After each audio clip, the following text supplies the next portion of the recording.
Salut, j'espère que vous allez bien. Aujourd'hui, je vous retrouve pour un avis lecture et il y a vraiment tout genre de lecture possible puisque je vais vous présenter 4 livres.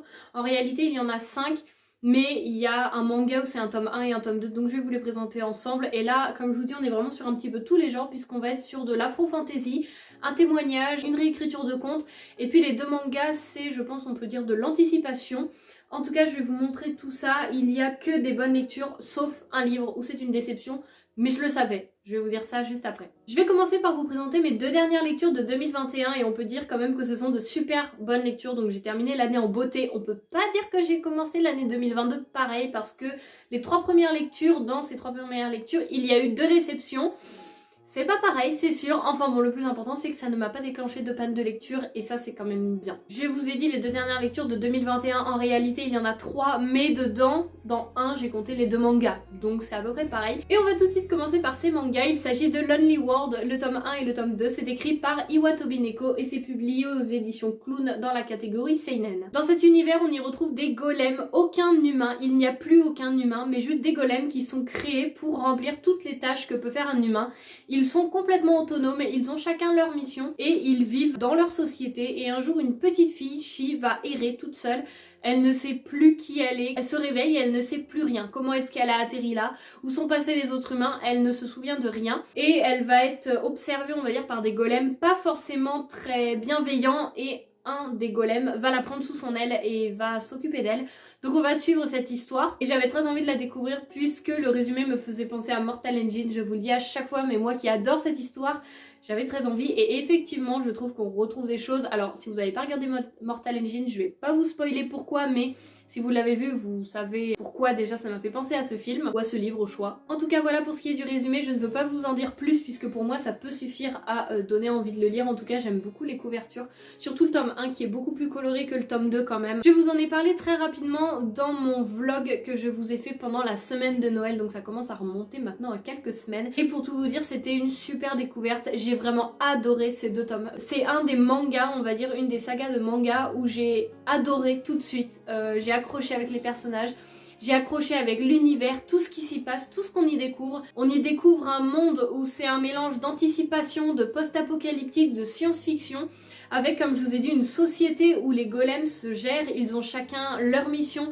ils ont chacun leur rôle, ils savent ce qu'ils doivent faire, etc. Et j'ai trouvé que c'était hyper bien construit, hyper bien pensé, on voit la ligne un peu directrice, tout ce qui s'y passe et on apprend des choses du passé au fur et à mesure en même temps que le personnage principal, donc la petite fille, et on s'attache très vite au personnage. Moi je vous avoue que autant la petite fille mais surtout le golem, je me suis attachée à lui, alors que on peut se poser des questions, à se dire on peut pas s'attacher à des robots, enfin ça c'est une grande question qu'on aborde beaucoup dans de nombreux livres, souvent d'anticipation ou par rapport aux robots, le rapport entre les humains et les robots et les golems. Et en tout cas ici j'ai vraiment adoré, j'ai trouvé les détails super bien, je vais essayer de vous trouver une planche qui peut vous montrer, voilà par exemple celle-ci.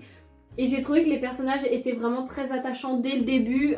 Il y a pas, enfin c'est assez compliqué au niveau de la communication entre ces 2 personnages, mais on voit bien que la communication, même s'il y a une absence de communication, oui, c'est plus compliqué, mais ça ne peut pas empêcher le fait d'apprécier quelqu'un, ça peut pas empêcher les émotions de passer et le ressenti aussi. Pour moi, ces 2 premiers tomes, c'est vraiment des super lectures et j'ai qu'une envie, c'est de découvrir la suite parce que j'ai envie de découvrir ce qui se passe autant avec le golem et la petite fille que ce qui s'est passé dans ce monde, de pourquoi est-ce qu'il n'y a plus d'humains et pourquoi est-ce que Shi, elle est là. En tout cas, j'ai vraiment envie de découvrir la suite et pour le coup, c'est vrai que là, pour ce manga-là, et j'ai vu ça aussi avec le manga Terrarium parce que c'est... En fait, ça me fait un peu penser aussi à celui-ci avec le rapport entre les humains et les robots.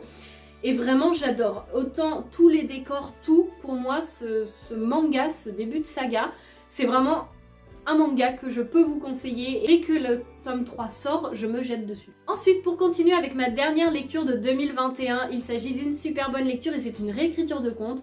Il s'agit du livre Les Dragons de l'Impératrice, c'est écrit par Alice Sola et c'est publié aux éditions Magic Mirror. Ici, on est dans une revisite de 2 contes différentes, donc celui de Mulan et celui de Turando.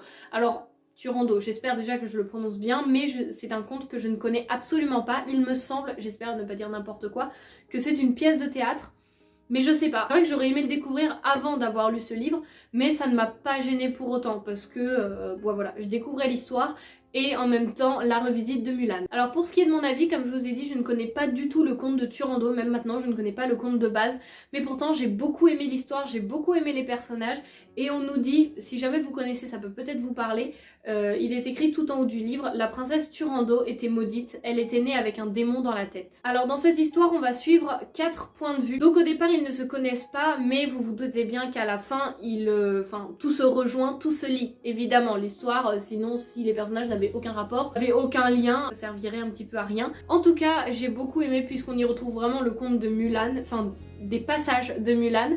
Et on suit 2 femmes, pour ce qui est des personnages principaux féminins, on suit 2 femmes qui sont fortes, qui ont des faiblesses, qui sont bien construites, et des femmes qui veulent s'émanciper mais qui ne peuvent pas au vu de leurs conditions. Par exemple, je vais pas vous spoiler, mais avec la princesse Turando, le fait qu'elle a un démon dans la tête, voilà, je peux pas vous en dire plus, mais elle doit beaucoup se contrôler et ça l'empêche de faire beaucoup de choses et peut-être même de se montrer réellement comme elle est à son peuple, puisque c'est une princesse. Et Mulan, on retrouve vraiment le fait qu'elle cache sa féminité quand elle va à la guerre, qu'elle a son dragon protecteur qui ne se nomme pas Mushu ici, il s'appelle, alors de tête je crois que c'est Xiao. On a vraiment un message un petit peu féministe dedans avec ces femmes qui n'ont pas forcément besoin d'autres personnages pour pouvoir s'émanciper. Il faut juste qu'à un moment elles arrivent elles-mêmes à s'en sortir, peut-être avec un coup de main certes, mais qu'elles n'attendent pas forcément, que les autres viennent sans rien faire et tout. Donc ça j'ai beaucoup aimé parce qu'on a plein de messages, autant actuels aussi, des messages forts tout en restant dans un conte avec de la magie où on aime suivre les personnages, où c'est pas trop lourd à lire. Et pour ce qui est des 2 personnages principaux masculins, donc il y en a un qu'on connaît vraiment dans Mulan, après peut-être que dans la princesse Turando aussi, je ne sais pas. Mais en tout cas, on va dire qu'il y a un personnage masculin qui est lié à Mulan et un personnage masculin qui est lié à la princesse. Et j'ai beaucoup aimé suivre leur point de vue aussi, puisqu'on voit vraiment les 4 personnages principaux, comment est-ce qu'ils réfléchissent chacun quand ils ont des secrets pour les autres. Comment est-ce qu'ils arrivent à le cacher? Parfois ils s'en veulent, ils ont honte. Et on voit vraiment dans la tête de chaque personnage tout en sachant ce qui se passe dans la tête des autres. Et j'ai beaucoup aimé parce qu'on y découvre plein de choses. On apprend vraiment à connaître les personnages en détail. On apprend vraiment à les apprécier et ça rend l'action encore plus vraie. C'est-à-dire que quand on a des actions qui arrivent, des retournements de situation ou des éléments perturbateurs, vraiment, on a la façon dont chaque personnage pense et va réagir au moment où ça arrive. J'ai beaucoup aimé parce que déjà toutes les réécritures de contes, je les adore. Moi ça marche à chaque fois. Et celle-ci est vraiment bien pour le coup. Et j'ai trouvé qu'on arrivait... Alors j'ai peiné un petit peu à rentrer dans l'univers. Une fois que j'y étais, vraiment j'étais dans l'univers. Et pour le coup ça me faisait vraiment penser à un roman de fantasy. J'ai adoré, c'était génial. On a des moments de tension, des moments où on se dit mais les personnages ne vont pas pouvoir s'en sortir, qu'est-ce qui se passe? Mais jusqu'à la fin, on se pose des questions et jusqu'à la dernière page, jusqu'à la dernière ligne, on attend de voir ce qui se passe parce qu'on peut pas deviner la fin, c'est pas possible. Je pense que vous l'avez compris, pour moi ça a totalement fonctionné, c'était une très bonne réécriture de conte que j'ai adoré lire. Je pense que si je veux chercher des réécritures de contes, je vais me pencher sur cette maison d'édition. Et pour ce qui est de celle-ci, c'est une totale réussite. Bon, j'espère que le cadre a pas trop bougé, mais j'ai eu un appel entre temps. Alors ensuite, on va pas terminer sur une mauvaise lecture, donc je vais vous présenter ma déception tout de suite. Il s'agit du tome 2 d'Ombre et de Vengeance, c'est écrit par Tomi Adeyemi et c'est publié aux éditions Nathan. Quand je vous avais fait mon avis lecture sur le tome 1, je vous avais dit que c'était une bonne lecture, mais que j'allais vous en reparler avec le tome 2. Et effectivement, j'ai plusieurs choses à vous dire. Alors, tout d'abord, il y a des personnes qui ont beaucoup aimé, il y a des personnes qui ont pas du tout aimé. Moi, je fais partie de cette deuxième catégorie, mais encore une fois, je vous le répète, ce n'est que mon propre avis qui m'est personnel, et donc, ça se trouve, ce livre que je n'ai pas aimé, vous allez l'adorer. Ça dépend de nos attentes, du moment où on le lit. Par exemple, je l'aurais lu peut-être 3 ans avant, plutôt, je l'aurais adoré. Je pense que c'est ça notamment avec plusieurs romances que j'ai pu lire tout au début que je lisais. Maintenant c'est plus du tout un genre qui m'attire. Mais voilà, en tout cas pour vous dire ça, que si je vous dis que c'est une déception pour moi, ne vous arrêtez pas forcément à ça, ça peut peut-être vous plaire. Donc comme je vous ai dit, c'est une lecture où le tome 1 j'avais bien aimé, et celui-ci même pendant ma lecture j'étais beaucoup plus mitigée. Après le tome 1 c'était après coup que je me suis dit ah ouais mais non, parce que j'ai trouvé qu'il y avait un grand manque de description. Sur le coup j'ai pas forcément fait gaffe, mais allez, une semaine après je me souvenais plus de la moitié de l'histoire. Et je me suis dit mais comment ça se fait? Et je me suis dit, effectivement, c'est parce qu'il y a un grand manque de description. Ils ont des animaux, il y a juste le nom de l'animal, tu sais même pas à quoi il ressemble parce que c'est un livre de fantasy, donc tu sais pas du tout à quoi il ressemble. Vraiment, j'ai trouvé qu'on n'avait pas assez de description, que ce soit sur les paysages, sur les personnages, enfin les personnages encore ça va, mais sur les personnages par exemple secondaires, voire encore plus en arrière-plan, tu les retiens pas. Et tout ce manque de description sur plein de choses a fait que je me souvenais de quasiment rien au final dans l'histoire. Donc j'ai trouvé ça assez dommage et ça a continué sur ce tome 2, c'est-à-dire que j'étais beaucoup plus mitigée. Je dirais pas que c'est non plus une mauvaise lecture parce que c'est pas le cas, mais c'est effectivement une déception. Tout d'abord, c'est une déception parce que les personnages m'ont énervée. Clairement, ils m'ont énervée et je lisais, j'étais là, je fais... Franchement, t'abuses toi, hein. Enfin vraiment, même le personnage principal, Zélie, autant pour le premier tome ça a été, mais alors là je l'ai trouvée arrogante. Elle changeait tout le temps de choix. Un coup elle disait non je vais pas te suivre parce que tu es méchant, je ne t'aime pas, enfin vous voyez vraiment le non non non. Et juste après, bon bah tant pis, je te suis, c'est pas grave, les autres j'y penserai après. Et puis après elle repasse, ah mais non faut que tout que je fasse pour eux, moi je passerai après et tout. Non, choisis à un moment et explique-nous tes choix, que là vraiment j'ai pas suivi ces changements de point de vue. J'étais un peu perdue en me disant mais pourquoi elle suit alors qu'elle disait que non. Ah oui c'est vrai qu'entre temps du coup elle a changé. Et ça c'était tout le temps comme ça et c'était un personnage, je vais pas dire qu'il se fait plaindre mais elle est tout le temps là. C'est dur, je dois être là pour tout le monde, etc. Et en fait elle est quand même assez égoïste je trouve au final. Alors peut-être, enfin c'est le caractère du personnage. Mais moi ça l'a pas fait avec moi, je l'ai trouvée trop arrogante. Parfois j'ai pas compris ses réactions face à certains personnages et même dans ses actions et dans ce qu'elle voulait faire. Et ensuite il y a un deuxième personnage que pour le coup j'ai bien aimé, mais pareil ses réactions j'ai pas compris. Elle déteste son père au plus haut point, je peux pas vous dire ce qu'elle a fait ni qui elle est parce que ça vous spoilerait. Mais c'est le personnage qu'elle déteste le plus, mais moi je ferais pas ça à celui que je déteste le plus, donc pour vous dire. Mais à chaque fois qu'elle fait une action ou qu'elle fait un choix, elle se dit tout le temps « Est-ce que mon père serait fier de moi? Est-ce que mon père serait content de moi ?» Mais tu le détestes et tu fais tout contre lui, tu vas jusqu'à vouloir démonter tout ce qu'il a construit pour au final te demander s'il est fier de toi. C'est pas logique. Enfin, du coup voilà, pareil pour ça, je me suis dit « Ah, c'est peut-être parce que c'est son père, donc il y a quand même un truc. » Mais toutes ces actions démontrent le contraire, donc... J'ai pas tout compris. Il y a aussi eu le fait avec les chapitres où j'ai beaucoup peiné. Alors pour le coup, il y avait un bon rythme, c'est-à-dire que les chapitres étaient assez courts. Donc voilà, mais j'ai quand même trouvé le livre dans l'ensemble assez long parce que je savais jamais avec quel personnage on était. Pour vous dire, par exemple, vous voyez, à chaque chapitre, on change de personnage. C'est écrit en haut du chapitre. Combien de fois, au bout de quelques lignes, même au bout d'une ou deux pages, je me disais, mais déjà, on est dans la tête de qui là? Et je retournais pour voir au début du chapitre qui on était. Et donc j'en suis venue à la conclusion que pour moi, les personnages ont tous la même façon de parler, tous la même façon de penser aussi, pardon, excusez-moi, je me mélange un peu les pinceaux, et ont tous les mêmes réactions et les mêmes mots. C'est-à-dire qu'il y a un truc, moi, qui m'a énervée, j'ai pas compté combien de fois ce mot était utilisé dans le livre, mais que les personnages soient surpris, en colère, énervés, tout ce que vous voulez. Tout le temps c'était oh, « ciel !» Arrête d'utiliser ce mot. Et c'était pour tous les personnages, où c'était oh, « ciel, j'espère que ça va aller !» Quand ils étaient en colère aussi, et ils l'utilisaient tous. Alors oui, des personnages peuvent avoir les mêmes expressions, les mêmes tics de langage, mais pas les quatre à chaque fois. Dès qu'il y a une phrase et qu'ils sont en colère, ils n'utilisent pas tous le même mot. Et c'est ça en fait, c'est que je me suis dit, les personnages se ressemblent tous, dans leur façon de parler, dans leur façon de penser, dans leur façon de s'exprimer. Et bah c'est aussi ça qui a fait que ça m'a un petit peu saoulée parce que je me suis dit les personnages ils n'ont pas leur propre caractère et on ne les reconnaît pas finalement. J'ai bien aimé quand même l'intrigue avec le fait qu'ils veulent ramener la magie. Je vous ai même pas fait de résumé, je viens d'y penser. On est sur un univers d'afro-fantasy, je suis désolée, je fais ça complètement décousu. Et on va suivre un groupe de personnes qui a possédé de la magie fut un temps mais cette magie a complètement été volée par le roi. Et eux ils veulent se battre pour récupérer leur magie et donc Zélie qui est le personnage principal de cette tribu va vouloir aller se battre un petit peu contre le roi pour récupérer sa magie. Donc toute l'histoire se construit autour de ça. L'intrigue est maintenue, ça c'est pas le souci, mais c'est très répétitif parce que les personnages ne communiquent pas entre eux. On a toutes leurs pensées et ça se répète parce qu'ils ont tous les mêmes idées mais ils ne communiquent pas. Et ils ont aussi des quiproquos.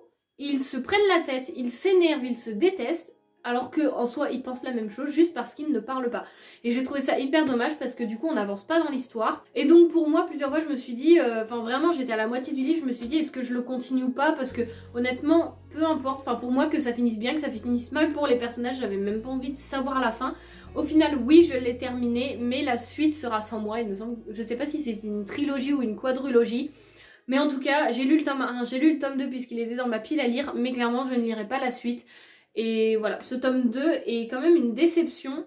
Et en plus c'est dommage parce que j'adore la couverture, mais la couverture ne fait pas tout. Et donc voilà pour ce qui est de ce livre. Et maintenant pour le dernier livre dont je veux vous parler, c'est ma deuxième lecture de l'année. C'est un témoignage et il faut savoir que c'est le premier témoignage que je lis depuis assez longtemps puisque je n'ai lu aucun témoignage en 2021.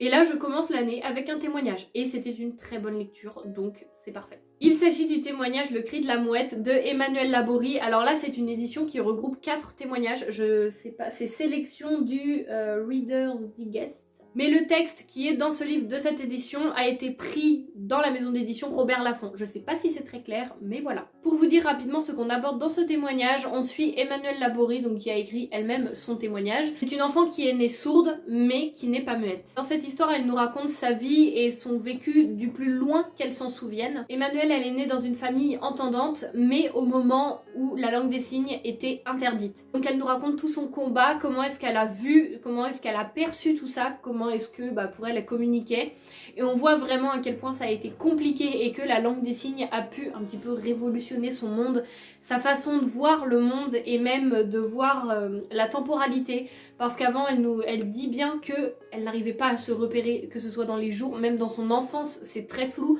Elle ne sait pas, par exemple, la naissance de sa sœur, si ça venait avant ou après tel événement, elle ne s'en souvient pas. Mais dès qu'elle a appris la notion d'hier et de demain dans la langue des signes et de pouvoir communiquer en langue des signes, tout a changé pour elle. Elle nous raconte donc tout son combat et sa motivation pour se faire entendre, pour faire entendre sa voix, défendre les sourds, et surtout qu'il ne faut pas les considérer comme handicapés, car le terme handicap, pour ces personnes-là, a seulement été créé et maintenu par la société. C'est la société qui impose aux sourds de parler pour communiquer. Et comme Emmanuelle le dit, c'est comme par exemple demander à une personne qui est en fauteuil roulant, tu veux être comme les autres, tu veux être considéré comme une personne normale et non pas comme une personne en situation de handicap, et mets-toi debout, fais comme tout le monde et là tu pourras être accepté. C'est vraiment ridicule et c'est ce qu'elle explique dans son livre et on voit vraiment son point de vue et on voit sa motivation, son combat qu'elle mène et j'ai trouvé ça très touchant. Et le fait de vouloir leur mettre des appareils pour pouvoir entendre et parler comme les personnes entendantes, il n'y a pas besoin, eux ils peuvent parler, ils parlent avec leurs mains, avec leur corps, avec leurs émotions et ça leur convient très bien, ils ont leur langue, ils ont leur façon de communiquer. Pour moi c'était vraiment un témoignage que j'ai trouvé hyper intéressant et qui soulève vraiment les inégalités entre les personnes sourdes ou malentendantes et les personnes entendantes. Toutes les inégalités qui peuvent y avoir. Parce que finalement, pourquoi? Qu'est-ce qu'il y a de différent entre les entendants et les sourds? On communique tous, seulement chacun à sa manière. Voilà pour ce qui est de cet avis lecture avec quand même dans l'ensemble de super bonnes lectures à part la déception. Sinon c'était des très bonnes découvertes que je ne peux que vous conseiller si elles vous intéressent. En tout cas j'espère que cette vidéo vous aura plu, que vous aurez passé un bon moment et que peut-être je vous aurai fait découvrir des livres. Et puis moi je vous dis à la semaine prochaine pour la nouvelle vidéo. Salut!